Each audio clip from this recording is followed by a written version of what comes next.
So in 2021, there is a huge global conversation about the future of the workplace. And today I'm joined by one man who believes it represents a massive opportunity. Today I'm talking to Lal Bhatia, chairman of the Hilshaw Group. Lal, thank you for joining me today. Thank you, Scott. So you're outside the UAE, you're doing a checklist of logistics, infrastructure, tick, tick, tick. What else about Dubai? What else has Dubai got fundamentally right that attracted to you? Because you have global operations all around the world. You could run your business anywhere. What did Dubai get right from a kind of strategic point of view? Despite the pandemic, Dubai is still open for business. That's number one. Number two, the ease of setting up a business. And the myths that were there for all these years and for different parts of the world were blown out of the window.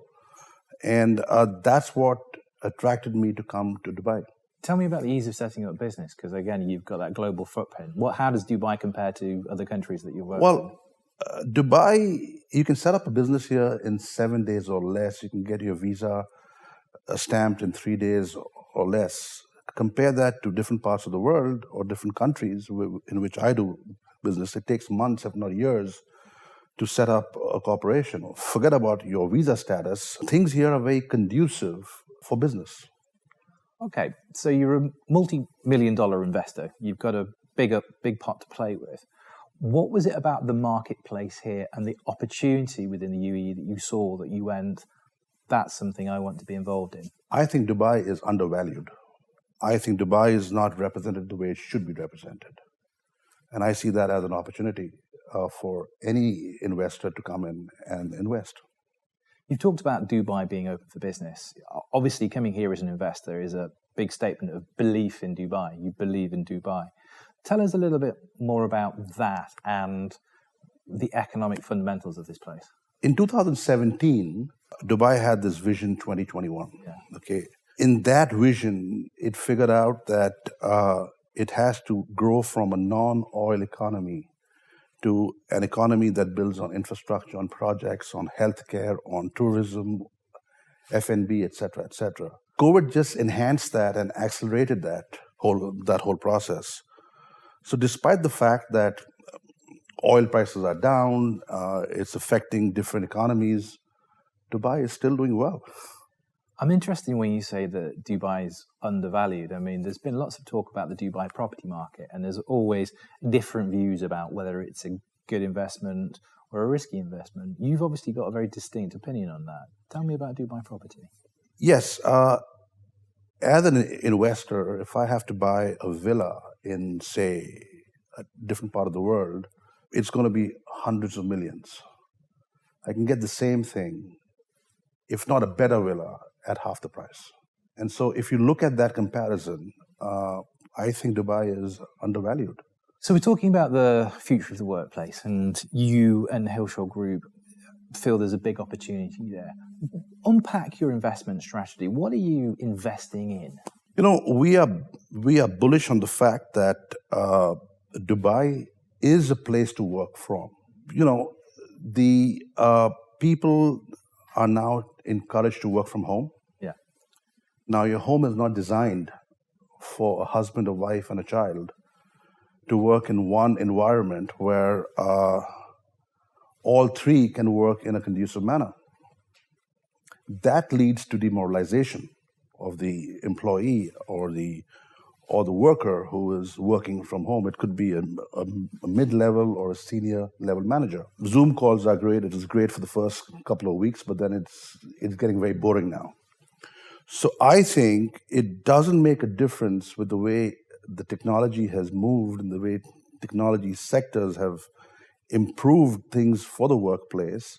Working from Dubai should be the next way of living, in the sense that it's going to be less expensive to work from Dubai than working from a campus in the Silicon Valley, where you're not only prone to catch COVID, but is that happening now? It's not happening now. So all those monstrous campuses are empty. And so work from Dubai, I think, is a more cost-effective way of working now. It feels like a nimble or an agile solution. Tell us a little bit more. So you're creating work from home communities. What's the idea? What's the plan? The strategy is to set up buildings designed, retrofitted to work from home as such, where there are separate sectors within that home where people can work independently of living at home. So there'll be a segregation within that house where you can work as well as live. And that's another aspect of your investment strategy, because I think you were talking that you think the world will come to Dubai. There's been these regulatory changes. We've got this remote, work from anywhere visa that Dubai has launched, and the work from home visas. How much of that is here to stay? You really genuinely believe that the world will come and there is a market opportunity there? As an employee, what am I looking for? I'm looking for healthcare. Yeah. I'm looking for education. I'm looking for tourism. I'm looking for a lifestyle. My question is, why not Dubai? We've got Expo on the horizon as well, which promises to bring an awful lot of people to Dubai and the UAE. How much does that figure in your plans? How much is that an opportunity? I think Expo 2020 is a big opportunity from the standpoint, and even if the anticipated amount of people who were supposed to come don't come, even if, let's say, half of that come, and of that half, even if 1 million people stay back, that's going to make a tectonic shift in the way Dubai does business and the opportunities that come with that, just from the standpoint of the rental market, of the of F&B, of the restaurants, of the hotels, et cetera, et cetera. So I think it's going to be an uptick in the economy. And not to forget that even if half of that people plan to stay and live in Dubai, it's going to make a big difference. I'd be interested to know what do you think the return on the investment for you as an investor is, or what is the return on investment for the customers, the large organizations that you partner with? As I said earlier, Dubai is undervalued. So with all that demand coming up, I think the rate of return is relative to location. That's number one. And number two, the services offered. So there is going to be a huge return on investment because we've done our facts, we've done our studies, et cetera, and time will tell. If we talk about supply and demand, you've got the suppliers and the customers, the residential companies that you might be talking to, or the customers, the big organizations. What type of customers or what type of companies are you talking to? We're talking to real estate developing companies, all the large ones as well as the actual small ones, mm-hmm. that have inventory, and we're trying to take that and retrofit it and help cater to the client base that we are trying to get. 5 years from now, what do you see the climate, and where do you see Hilshaw Group's part in that? I would like to believe that Hilshaw Group is going to be massively successful because we bet on the right horse, per se. And in the sense, I think we are partnering with Dubai, and we believe that Dubai is going to be very successful. Hence, we will be equally successful. A question we talked about before, but welcome to your new global headquarters in Dubai. Give me your 60-second sales pitch. Let's take a walk outside and I'll show you.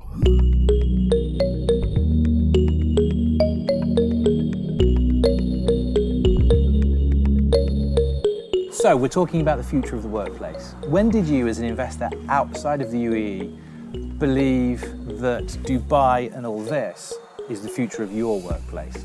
Well, I've been coming to and from Dubai even before COVID.